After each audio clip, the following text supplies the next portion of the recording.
Take a look at how much money changes hands inside the supplement industry every year.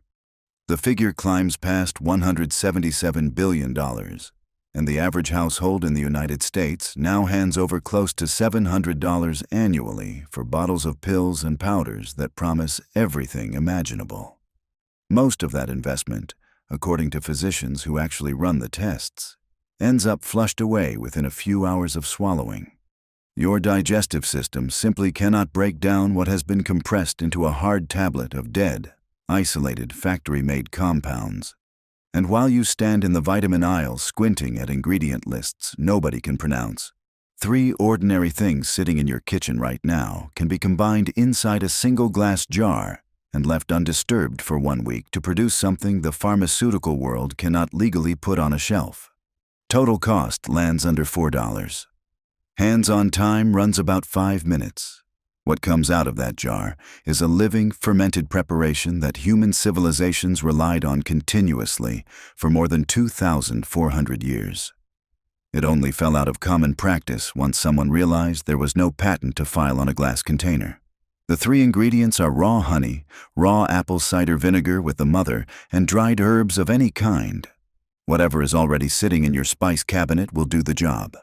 Turmeric, oregano, rosemary, thyme, sage, ginger, cinnamon, garlic powder, any of them or any combination. The exact blend matters less than the chemistry that unfolds once those herbs sink into the honey and vinegar mixture and rest in a dark cupboard for 7 days. Inside that jar, something subtle and remarkable happens. The dried plant tissue starts surrendering compounds it could never release in hot water, in a swallowed capsule, or in an alcohol-based tincture. Bacteria already present in the raw honey and the vinegar mother begin reshaping those compounds into completely different molecules. Molecules that simply did not exist when the lid first went on. Research published in 2019 in the Journal of Food Science and Technology measured exactly what happens to polyphenol levels when herbs ferment inside an acidic honey medium. Polyphenols carry most of the anti-inflammatory and antioxidant activity found in plant material. The team found accessible polyphenol levels rising by as much as 300% after 1 week of fermentation. The more striking number, though, was bioavailability, meaning the share of those polyphenols your body can actually pull in and use. That figure climbed from somewhere around 5 to 10% in the raw dried form to over 40% in the fermented version. That gap is not a small bonus. That gap is the line between consuming something and being genuinely fed by it. Another piece of research, published in the journal Nutrients in 2020, ran fermented oregano against ordinary oregano extract. The fermented sample produced 7 times the antimicrobial pressure against E. coli and 4 times the activity against Staphylococcus aureus. The conclusion the authors reached was unmistakable. Fermentation does not simply unlock what was already in the leaf. It builds new metabolites that were never there to begin with. The bacteria are not just pulling things out. They are constructing things from scratch. A separate study from Seoul National University in 2018 turned up something even more interesting.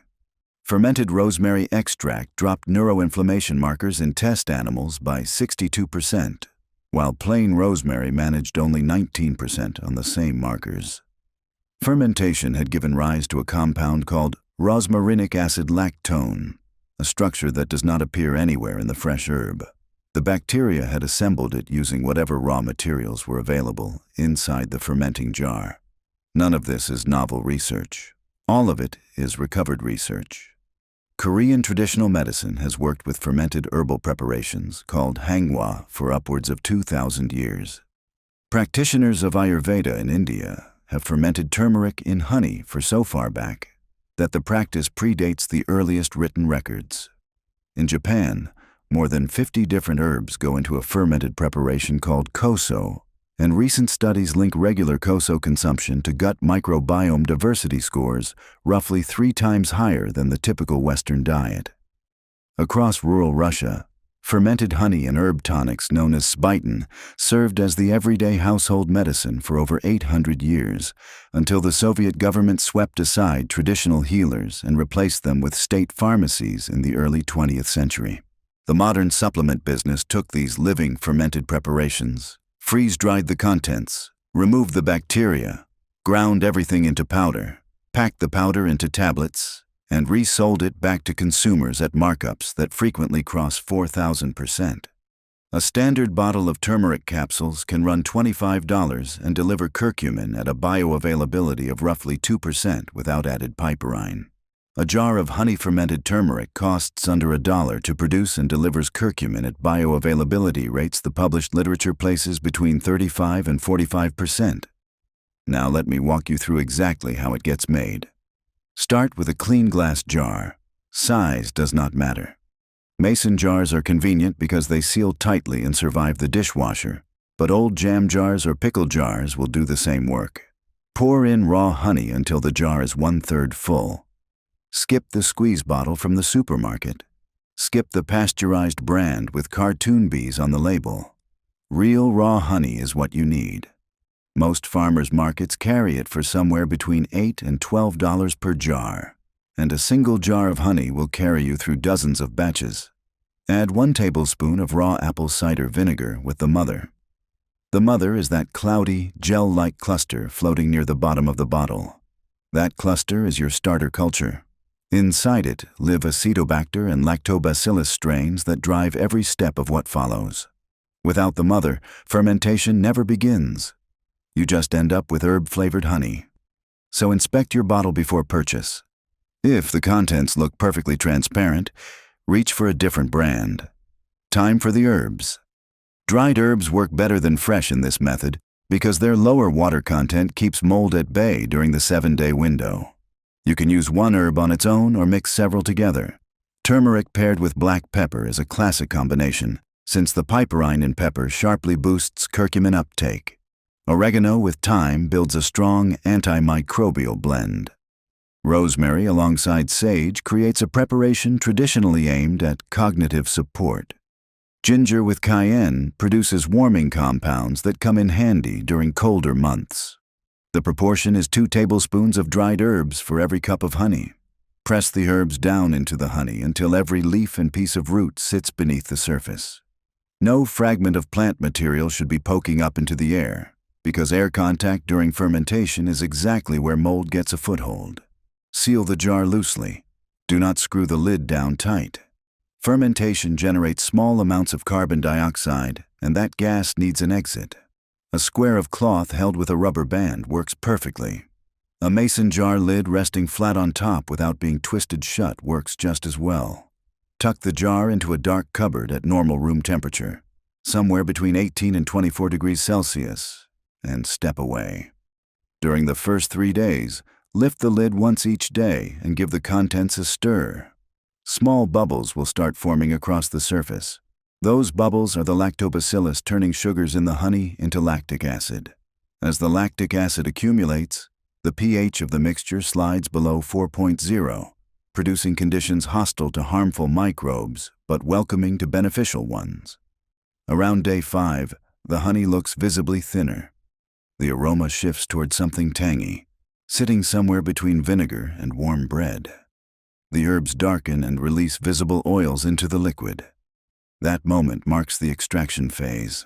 Acids produced through fermentation are dragging compounds out of the plant material that no cup of hot tea could ever touch. When you reach day 7, what sits in the jar is what was historically called an oxymel.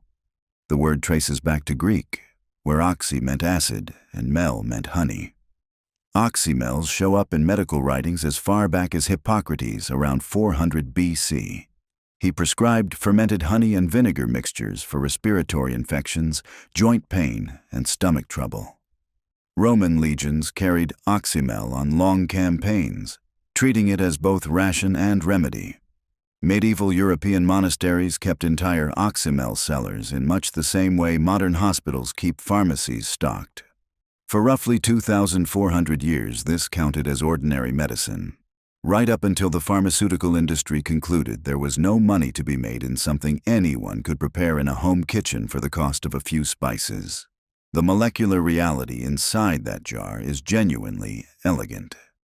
Lactobacillus bacteria break down the glucose and fructose in the honey, and turn those sugars into lactic acid.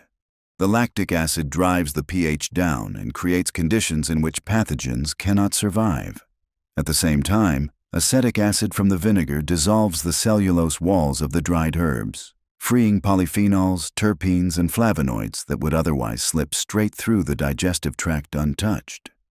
The bacteria then take those freed compounds and rework them into fresh metabolites with sharper activity than the originals. The whole sequence is a three-stage process of extraction and transformation that no pill press, no spray dryer, and no encapsulation machine on the planet can imitate. 1 tablespoon a day is the standard dose. Take it straight off the spoon, stir it into warm water for a quick herbal tonic, swirl it through yogurt, whisk it into a salad dressing, or brush it onto roasted vegetables as a glaze. The fermented honey functions as a prebiotic, feeding the microbes already living in your gut. The lactobacillus strains function as a probiotic, introducing fresh beneficial colonies.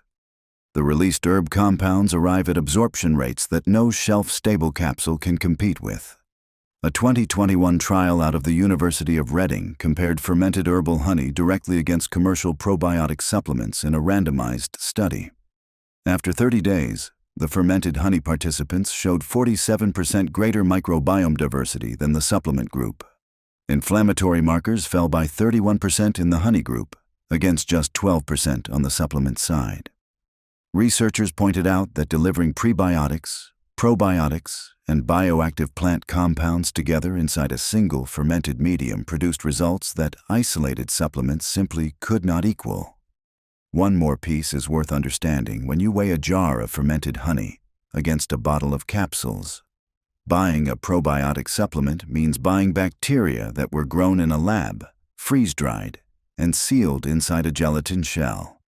By the time those bacteria reach your stomach acid, somewhere between 60 and 90% of them are already dead, depending on which study you read. The few that make it through then encounter a gut environment they were never cultured in, and most never set up colonies at all. A 2019 paper in the journal Cell tracked commercial probiotics moving through the digestive systems of test subjects and found that the bacteria largely passed through without establishing any lasting presence. The microbes inside your fermented oxymel behave differently. They are alive. They are actively at work in the jar at the very moment your spoon goes in. They have already proven they can withstand an acidic environment closely resembling stomach conditions, and they arrive together with the prebiotic material they need in order to take hold. This is what researchers describe as a symbiotic, a living system where probiotic bacteria and their preferred food source travel as a single package. No capsule made anywhere can deliver that. Each batch holds at room temperature for around 6 months. No refrigeration, no specialized gear, no formal training in nutrition or microbiology. The bacteria handle the work. You only have to provide the jar. The whole approach scales to whatever your household needs. 1 small jar for personal use, a row of jars for a family, different herbs for different purposes, oregano and thyme through cold and flu season, turmeric and ginger for joint inflammation, rosemary and sage during stretches of mental work, chamomile and lavender for sleep support. Each jar costs less than $2 to produce and stands in for supplement bottles that retail anywhere from $25 to $60. A $177 billion industry packages isolated compounds inside dead capsules and brands the result as wellness. 3 ingredients sitting quietly in a glass jar for 7 days produce a living preparation that outperforms most of what crowds those store shelves. The studies are published. The technique is 2,000 years old. What separates you from a cabinet full of homemade preparations is nothing more than a clean jar, some real raw honey, a bottle of vinegar that still carries its mother, and the willingness to wait 1 week. If this kind of recovered knowledge interests you, subscribe to the channel and join us in the next one.